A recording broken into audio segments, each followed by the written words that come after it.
My name is Ava Mercer, and I'm a data security consultant. I spend my days tracing money trails for corporations terrified of fraud. Yet somehow, I let my own mother run one right through me. Thanksgiving at Aunt Elise's house smells like butter and bitterness. The table is crowded with relatives who think politeness is a sport. Lorraine, my mother, lifts her wine glass and smiles with that rehearsed warmth that always precedes humiliation. Ava's still renting that little apartment. Can you believe it? She says. At 33. No mortgage. No husband. No investments. Laughter bubbles around the table. Polite and poisonous. I set my fork down and say quietly, "You're right, Mom." Her smile widens. Mistaking surrender for respect, I add. Which is why I canceled your mortgage transfer this morning. The noise dies instantly. Elise's hand freezes halfway to the gravy boat. My cousin coughs like she's choking on air. Lorraine blinks. The kind of slow blink that hides calculation. You what? She whispers. The $1,800 I've been sending every month.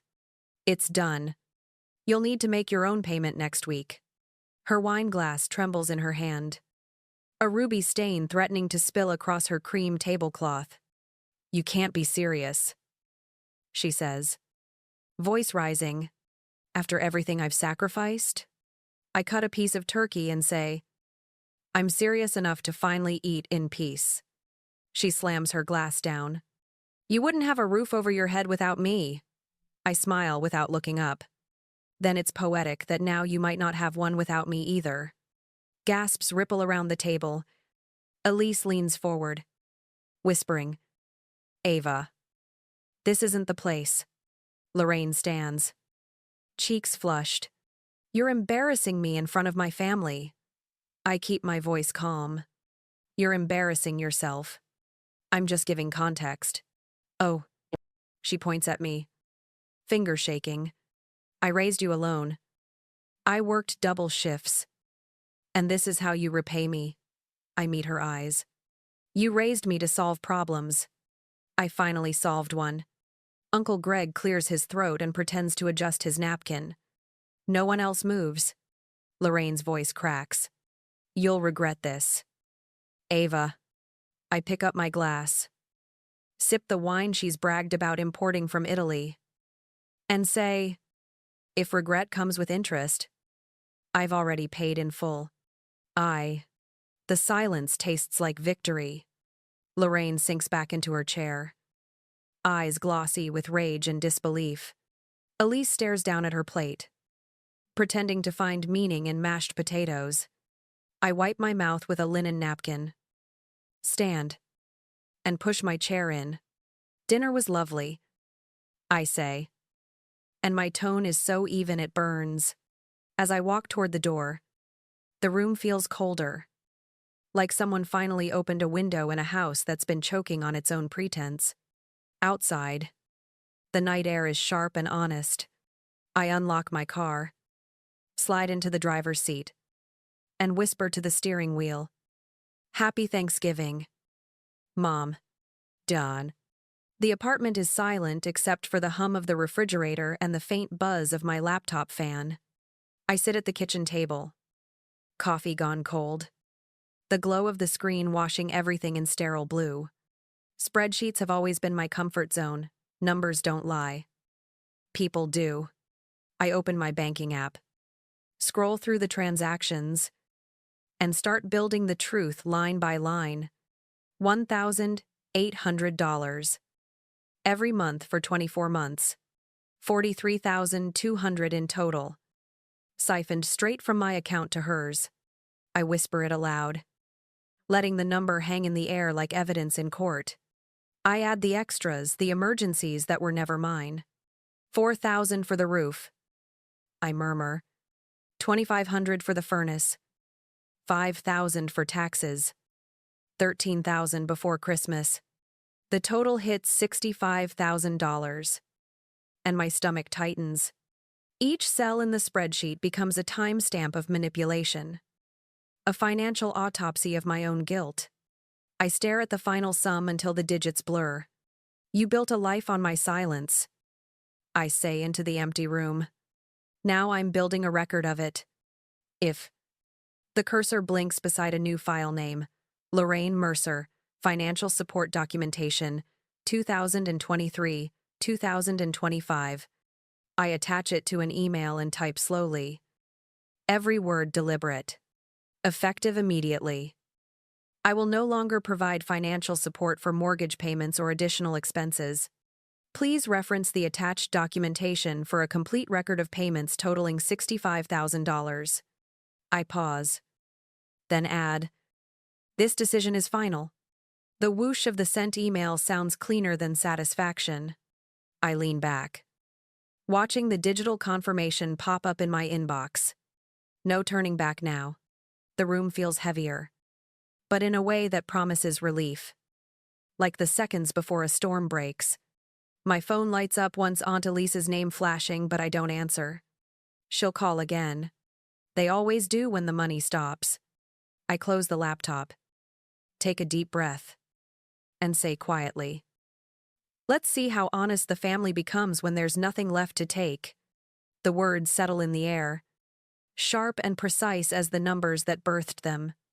The call came 3 days later. Early morning, when the light through my blinds still looked unfinished. I didn't need to check the screen to know it was Aunt Elise. She always called with the kind of urgency that sounded rehearsed. Your mother hasn't stopped crying, she said. Skipping hello. She's devastated. Ava. You blindsided her in front of everyone. I sipped my coffee. Still half asleep. She prefers an audience, I said. Elise inhaled sharply. That's cruel. I smiled into the mug. So was the part where she mocked my career between bites of stuffing? 2. Elise's voice softened into her trademark guilt tone. Family helps family. Ava, you can't just walk away because of one argument. I let the silence stretch before saying, one argument? She spent $65,000 of mine. Elise, that's not a disagreement. That's embezzlement with better lighting. She ignored the jab. If Lorraine loses the house, everyone will know it's your fault. I laughed quietly. Perfect. Then they'll finally talk about something true. She snapped. Do you even care what people will think of you? I said. I care more about what I think of me. And lately that balance sheet looks better. God. She shifted tactics. Your mother isn't good with money. You know that. But she's your mother. That's a lifetime of debt you don't get to cancel with one email. I stared out the window at the frost clinging to the glass. She raised me. Not alone. And the payments stopped when I grew up. Elise exhaled hard. You're acting heartless. People are starting to notice. I opened my laptop and pulled up the spreadsheet. Then share this with them, I said, attaching it to a message. Tell them exactly what kind of daughter I am and include the number $65,000 in your sermon. She went quiet. I could almost hear her reading. The click of understanding hitting bone. You kept records? She finally asked. I secure data for a living. I said. Did you really think I wouldn't? She muttered. You've humiliated her, I answered. No. Elise. I just stopped financing her illusions. The line went dead. Abrupt and final, leaving the quiet hum of my apartment louder than before. I stared at the phone a moment longer, then set it face down. In the reflection of the black screen, my expression didn't look cruel, it looked free. The notification hit my phone during lunch break, the kind of digital sting that feels personal before you even read it. My mother had posted a paragraph on Facebook, long and sentimental, like a eulogy for herself. Some children forget who raised them. She wrote, after all the sacrifices, after all the sleepless nights, they just walk away. No names. Just enough breadcrumbs for anyone who knew us. I didn't have to scroll far, Aunt Elise. Uncle Greg. And half the family had already left their sympathy emojis. Jessica from accounting appeared at the edge of my cubicle with a careful smile. I saw your mom's post, she said. Are you okay? I kept typing. Pretending to focus. Family drama. It happens. She hesitated. It sounded harsh. I looked up. Steady. It was meant to. When she left, the silence in the office thickened, full of people pretending not to stare. I opened the post again. Each comment was a dagger dressed as comfort. You deserve better, one said. Some kids just don't appreciate their parents. My fingers hovered over the keyboard. I could have written it all out, the $65,000. The lies. The humiliation. I drafted 3 paragraphs of truth so sharp it could bleed her reputation dry. But then I deleted every word. Lorraine wasn't looking for truth. She was hunting for reaction. If I responded, she'd win the narrative. The phone rang 20 minutes later. Don't respond, my father said before I could speak. His voice carried that calm gravity I'd inherited. She's baiting you. Ava. She thrives on public pity. You can't win against someone who rewrites history for applause. I leaned back in my chair. People believe her. He paused. Only the ones who need to. The line went quiet except for his steady breathing. Let her play to her audience, he said. The rest of us already left the theater. Don't. When I hung up, I blocked her post from my feed without unfriending her. The screen went blank. And for the first time in days, it felt like oxygen returned to the room. I whispered to myself. Public execution requires an audience. I just stopped being one. The call came just after sunrise. The kind of hour reserved for emergencies and manipulation. Aunt Elise's voice sliced through the line before I could say hello. Ava. It's an emergency. Your mother's utilities are being shut off. The sheriff is at her door. I stared at my coffee. Unamused. That's dramatic. Even for her. Elise hissed. This isn't the time for sarcasm. She has 0 cash. You need to fix this before it gets worse. I said evenly. I'll be there in an hour. She exhaled like I'd just promised salvation. Thank God. I knew you'd come through. Oat. When I arrived, Lorraine was sitting on the couch with a tissue box and a full face of performative grief. They're cutting everything. Ava. I can't live like this. Elise hovered behind her. Arms crossed. The moral enforcer. I didn't sit.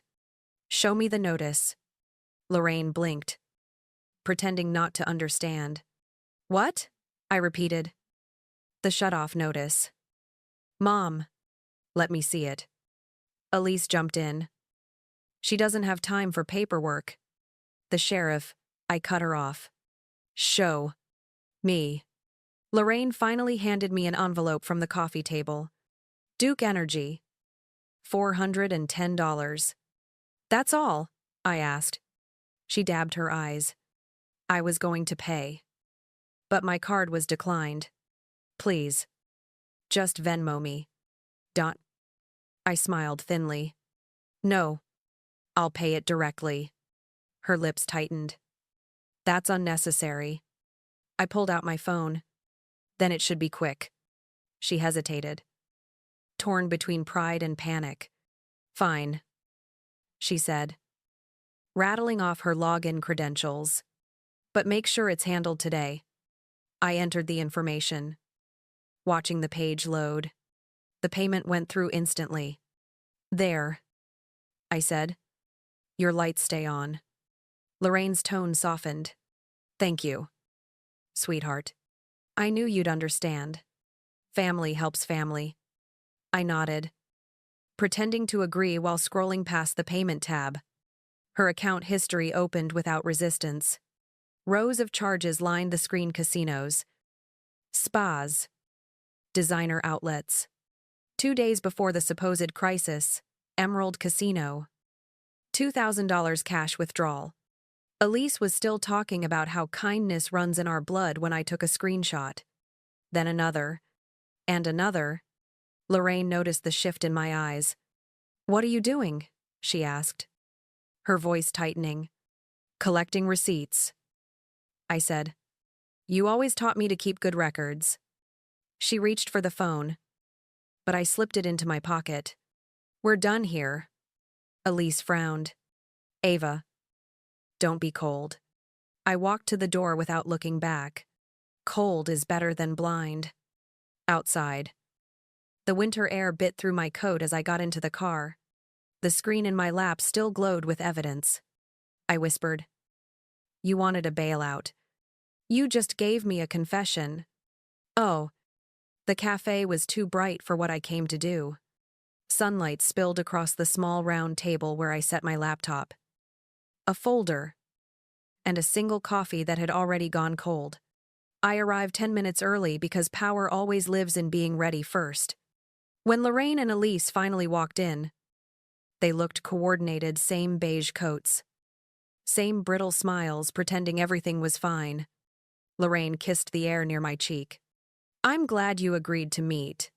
We can fix this like adults," I said. "Then let's start acting like them, just as differentiated." Elise tried to smooth the tension with that HR calm she used at work. "Your mother's been under a lot of pressure. The casino thing was a misunderstanding." I tilted the laptop so the screen faced them. "You mean the $2,000 cash withdrawal 2 days before the utilities crisis? Which part of that do I not understand?" Lorraine's expression faltered. "You had no right to look at my private accounts," I said. "You gave me the login to pay your bill. I didn't hack you." "Mom." I just scrolled. 8. Her voice sharpened. "You're invading my privacy." I leaned back. "You used my money." "My privacy ended when you started spending my salary on blackjack and spa days." Elise tried again. Her tone pleading. "Lorraine made mistakes. She's human." I met her eyes. "Humans apologize. Manipulators double down." Lorraine's hands trembled around her cup. "You think you're better than me because you make more money?" I said. "No. I think I'm better because I stop when I've hurt someone." "You don't." "Teldon," Elise whispered. "This doesn't have to turn ugly." I opened the folder and slid printed statements across the table. It already did. "This is 2 years of payments, $1,800 every month. Plus every emergency you staged. $65,000 total. That's my retirement. Not your lifestyle." Lorraine blinked rapidly, as if the paper itself betrayed her. "You don't understand what it's like," she said, voice cracking into rehearsed fragility. "I had no one after your father left. I kept my tone even. You had $230,000 from the divorce and a paid-off townhouse. You didn't lose a husband. You lost discipline." Elise's lips parted in disbelief. "Is that true?" she asked. Lorraine shot her a look sharp enough to cut glass. "She's twisting everything." I tapped the folder. "Numbers don't twist. People do." Lorraine pushed the papers back toward me, shaking. "You're ungrateful. I sacrificed for you." I smiled slightly. "You raised me. Past tense. That job's done and you were paid." The words landed like a verdict. She stood abruptly, knocking the table and spilling coffee across the receipts. "You would humiliate your own mother?" she shouted. I didn't flinch. "You already did the hard part yourself. I'm just making sure there's a record." Elise reached out, voice trembling. "Please. Ava, don't post this online. You'll destroy her." I looked between them and said, "If either of you lies about me again, I'll send these to the same audience she used for her pity post." Lorraine froze. "You wouldn't?" I met her eyes. "Try me. I would." Silence stretched until even the cafe noise seemed to fade. Lorraine sank back down, defeated, while Elise stared at her sister like seeing her for the first time. I gathered my things, sliding the folder into my bag. "This is the last time we meet about money," I said quietly. "Next time, it'll be about truth." As I walked out, sunlight caught the edge of the glass door, and for the first time in years, I saw my reflection without guilt staring back. 6 months later, the city felt different. My new apartment had space that breathed sunlight spilling across clean white walls, the hum of quiet that didn't demand apology. I'd bought a secondhand bookshelf and filled it with paperbacks I'd never had time to read. My father helped me move in, carrying boxes labeled freedom in my handwriting. He looked around and said, "You finally stopped fixing other people's messes." I smiled and started building my own peace. 1. Lorraine sold the townhouse in the spring. Elise stopped calling after realizing gossip had nowhere to land. Family gatherings still happened. I heard, but my name didn't make the guest list anymore. "They can keep the silence," I told my father over dinner one night. He raised his glass. Sometimes silence is the reward. We clinked glasses without needing to toast. At work, people stopped whispering. Jessica brought me coffee one morning and said, "You were right not to explain yourself." Everyone saw through it eventually. I thanked her and turned back to my screen, feeling a quiet kind of victory, the kind that didn't need witnesses. In the evenings, I took long walks by the river, the air heavy with the smell of summer and something new, peace that stayed. One Sunday, a message from Lorraine arrived. Just one sentence: "I hope you're doing well." I read it twice, then deleted it without replying. Closure doesn't always need an audience.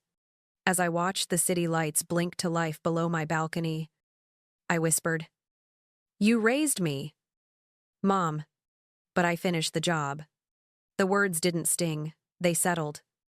Soft and certain. For the first time in years, my reflection in the window didn't look like a survivor. It looked like someone finally living. Thank you for staying until the end of my story. If you've ever had to draw a line between love and survival, you already understand what freedom costs. Subscribe for more stories that remind you strength isn't loud, it's steady. And sometimes, walking away is the loudest truth you'll ever speak.